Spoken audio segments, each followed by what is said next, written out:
Okay, so if you're using AI to get more done, you've almost certainly wrestled with one particular question. It feels like it should have a really simple answer, but it's the kind of thing that can get you completely stuck. Sound familiar? Yeah. It's such a tempting idea, isn't it? Just one tool, one login, one single thing to master. The hunt is always on for that one definitive best AI tool out there. But what if I told you that's completely the wrong question to be asking?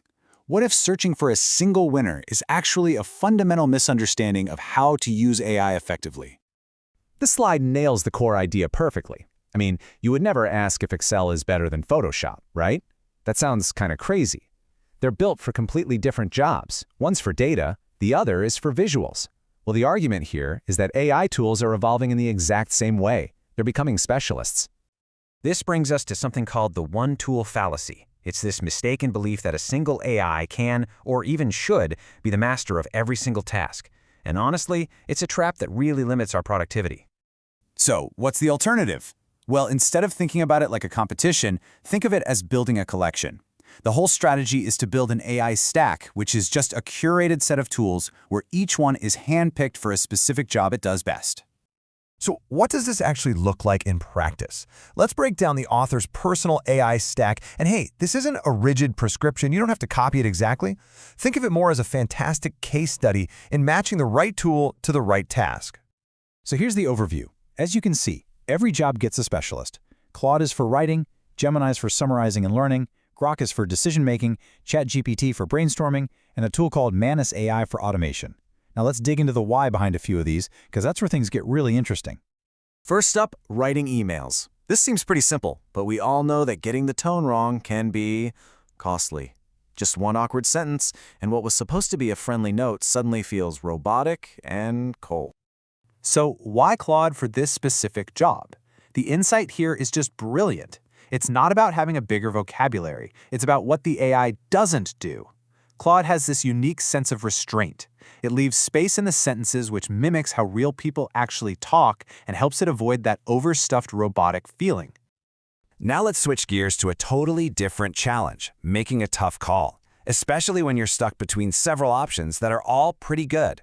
This is where a lot of AI tools can get a little slippery, and they often just tell you what you want to hear.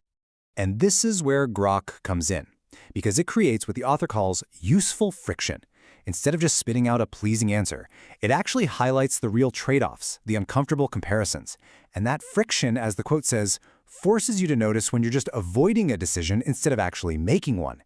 It's super powerful.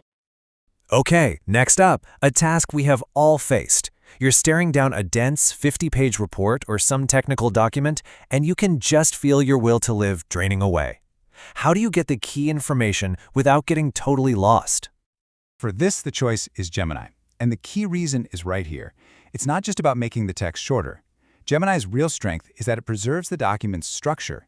It doesn't just flatten everything into one vague general overview. It actually understands the hierarchy of the ideas, which is absolutely essential for true comprehension. So you can start to see there's a deeper principle at play here. This isn't just about a list of features. It's about personality. It's about understanding the unique character of each of these tools and matching it to the job. And that gets us to this crucial concept, AI personality alignment. The author argues that every AI has its own distinct feel, its own kind of personality. And success comes from matching that personality to the nature of your task. When you do that, you spend way less time correcting the AI and more time just moving forward. This slide really crystallizes those personalities. You've got Claude, the restrained writer with that humanism.